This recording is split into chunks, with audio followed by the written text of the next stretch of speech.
Over the past 2 weeks, we've been focusing on the Lord's Prayer.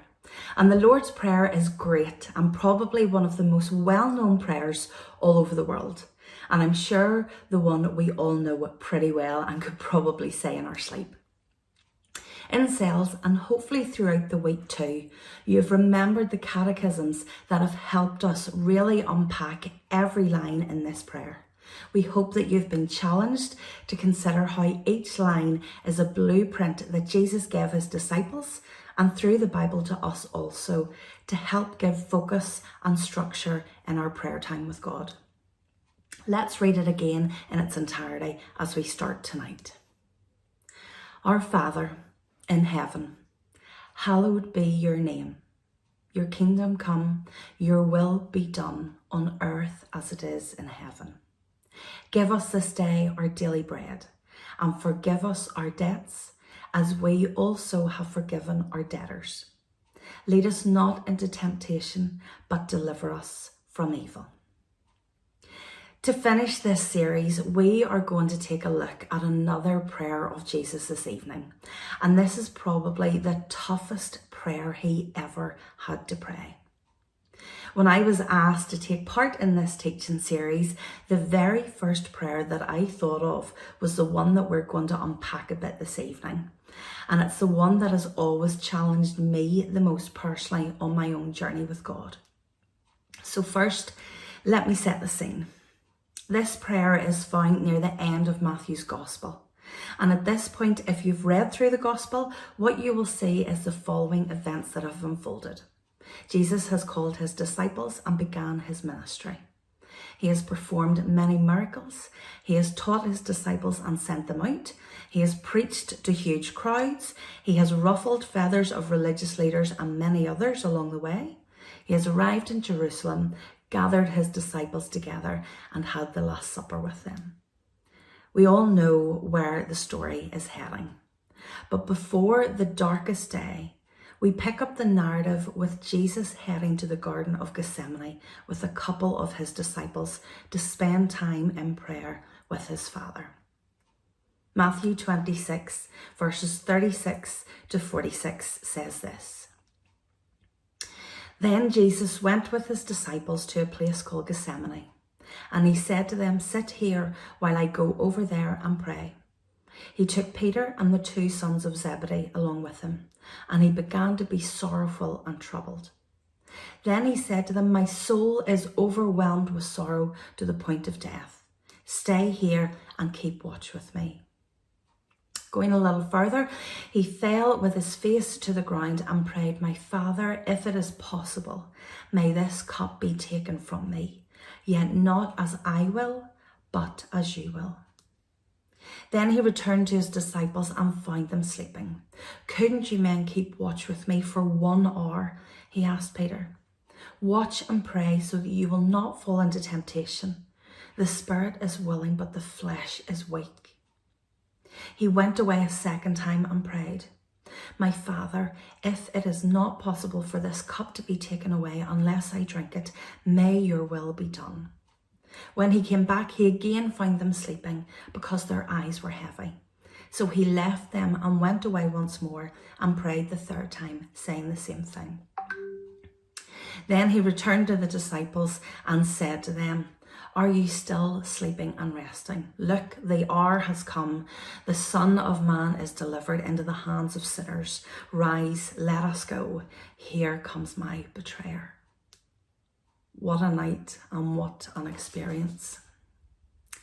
There are 2 points that I want to spend the next few moments sharing some thoughts about and challenging your hearts with. So keep these in mind as they're important for discussion in yourselves a little later. So the first is this. Jesus' friends let him down. You will notice in this passage that Jesus came to Gethsemane with Peter and the 2 brothers, James and John. Just before he went on a little further to be by himself to pray, which Jesus often did, he asked them to keep watch. And when Jesus came back, they had fallen asleep. He asked them to do one simple thing and they couldn't. Then he instructed them to watch and pray so that they would not fall into temptation. He wanted his friends to pray because engaging with God would help them focus and not be distracted, and help them to not give in to temptation. But again, they failed him. So even though they were not aware of what this night meant to Jesus, in the middle of Jesus's darkest hour, knowing that he was struggling with sorrow, even then his friends let him down. How disappointing. When friends have let you down in your hour of need, who do you turn to for help and support when there seems to be none available in that moment?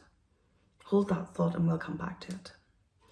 Then number 2, here's the big one, the surrender of Jesus to the Father's will. Near the start of the Lord's Prayer, we see a very distinct parallel with Jesus teaching how we are to pray, and now in the garden, how we find Jesus praying himself. In the Lord's Prayer, we find these 4 words, your will be done. And then now in Jesus' prayer here in Gethsemane, he is praying the same for himself, albeit with a much bigger challenge ahead of him when he says, yet not I will, but as you will. Have you ever noticed that before or even thought about that? Here we have Jesus knowing the full weight of what is coming, the betrayal, the humiliation, the physical pain his body is about to go through, the spiritual separation he is about to face. And what is his response?